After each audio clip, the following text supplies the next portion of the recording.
When reassembling this pontoon, first we pressure washed these trim strips. Then I just came back to the holes where we had ancillary hardware. Now here we have this thing, and we have a cleat. And I came down to this end and installed the other cleat. So now that this trim strip is in position,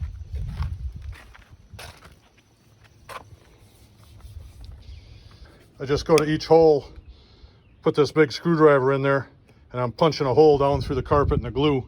That will set the location so when I put the fence on here, it lines up nicely. As I'm putting this thing together, I just use a screwdriver through the holes to confirm I have it in the right place. The way it was when I took it apart, just had this piece of aluminum right down on top of the trim strip. So now I'm going to go get those little 3/8 inch spacers that I made and install the fence rails. As we clean up the back of the Playpen fence where the fuel tank was, we have 30 years of grime and grease and whatever. So in an attempt to clean it up, I put on some of this Dawn grill cleaner from Maynard's. We'll see if it helps at all.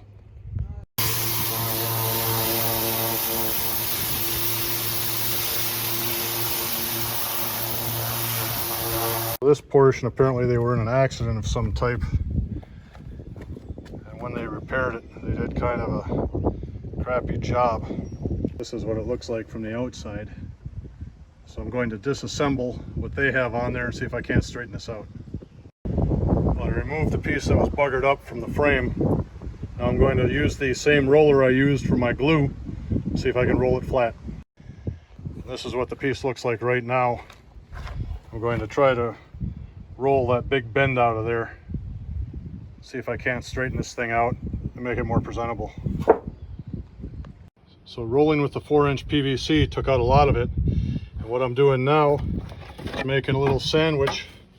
Just put a piece of 3/4 inch plywood on the bottom, I'm putting the piece in the middle, putting a piece of OSB on top, and then I hit it with a dead blow hammer, and it's doing a nice job straightening this out. So it'll take me a couple more minutes, but I think this is going to be fine. It's not perfect, but for a 30-year-old pontoon, I believe when I put it back in the frame, it'll be just fine. There's the frame that's going to be its home. My objective today was to get the rails up and the furniture in. I didn't make it. We have the rails in place, the fuel tanks in place, so tomorrow is going to be furniture day.